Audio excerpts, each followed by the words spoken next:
sugar, spice, and everything nice.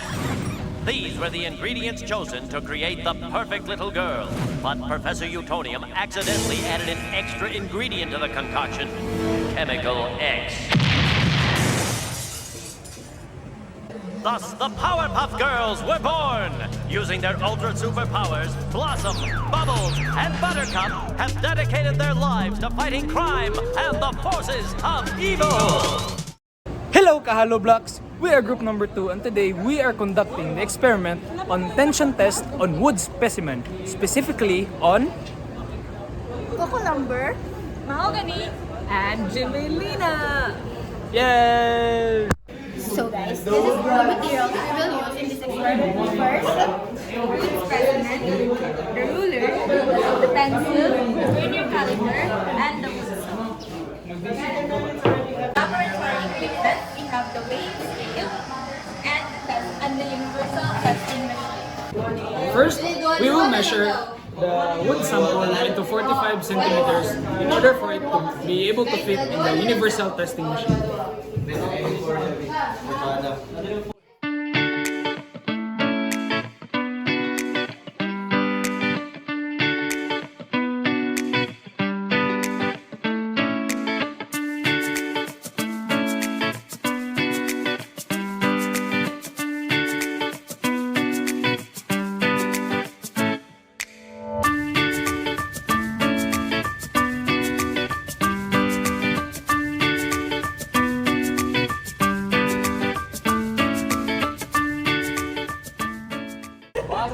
Now we will cut the wood using the wood saw.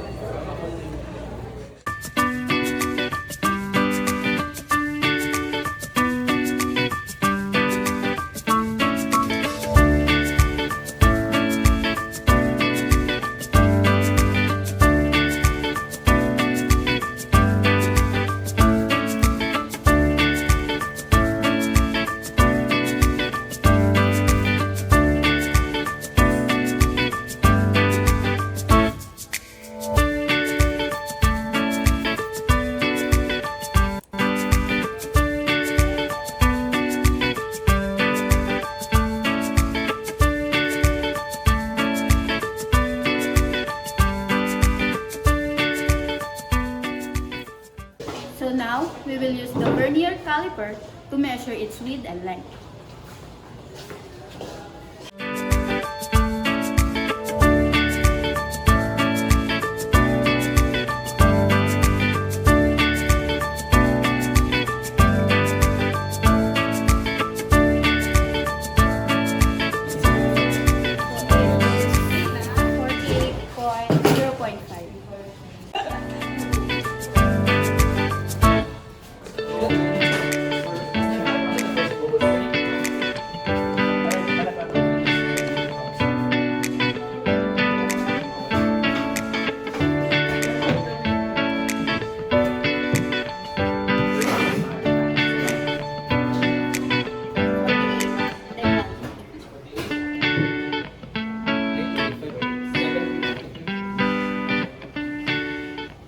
Now we're about to weigh down our specimen, which is the mahogany, the cocoa lumber, and the Jimelina. First up is the mahogany.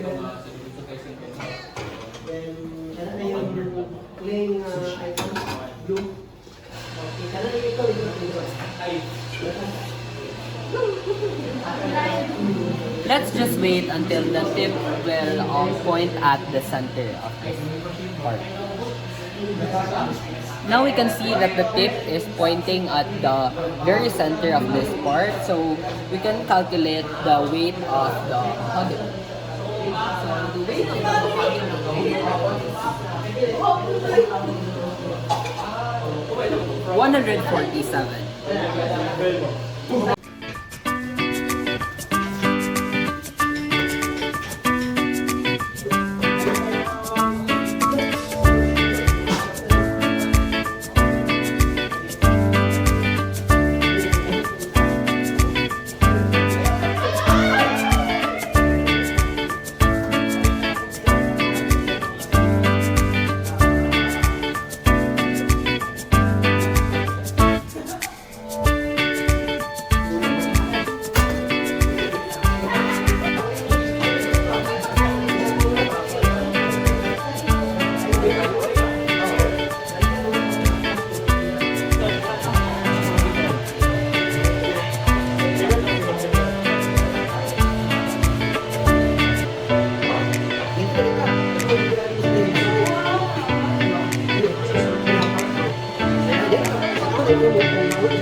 testing the cocoa lumber first.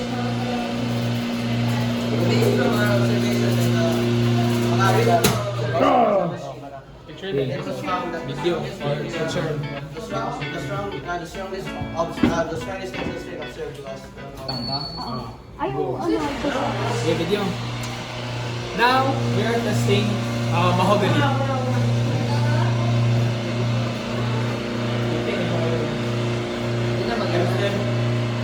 and rubber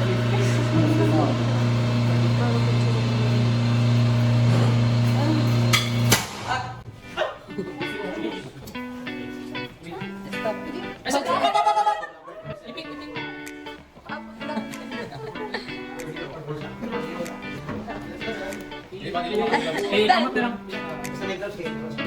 Ay, push you. Push you.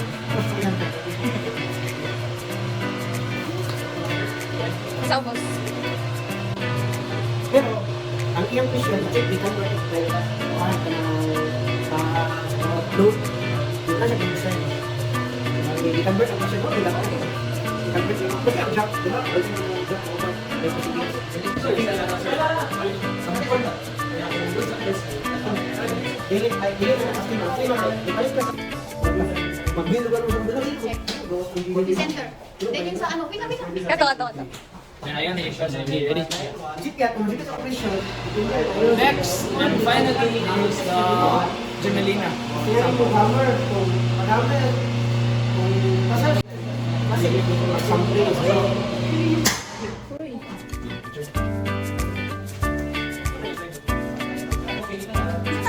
Grab.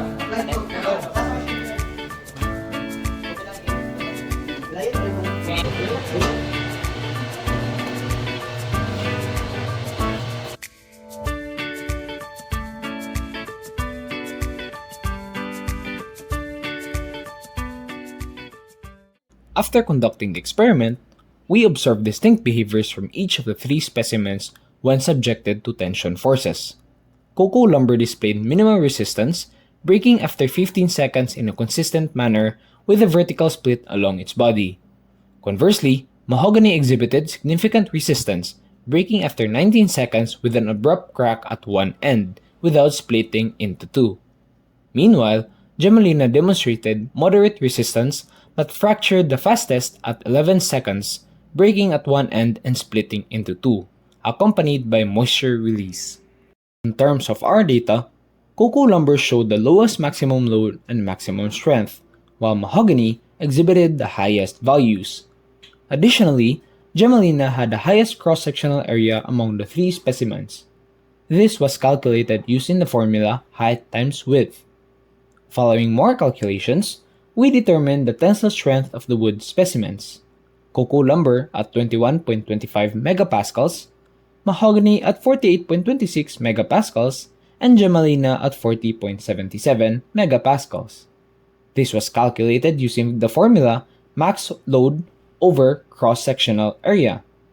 Notably, these woods fall under the category of hardwoods, which require an average tensile strength of 51 to 120.7 megapascals for safe construction use.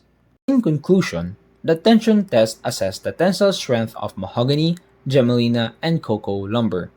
While mahogany displayed the highest resistance to tension forces, its tensile strength fell below the acceptable range for construction. Similarly, Gemelina and cocoa lumber also failed to meet construction standards. Despite this, the experiment emphasized mahogany as the optimal choice for applications requiring resilience under tension loads, such as construction, among the options of mahogany, Gemelina, or cocoa lumber.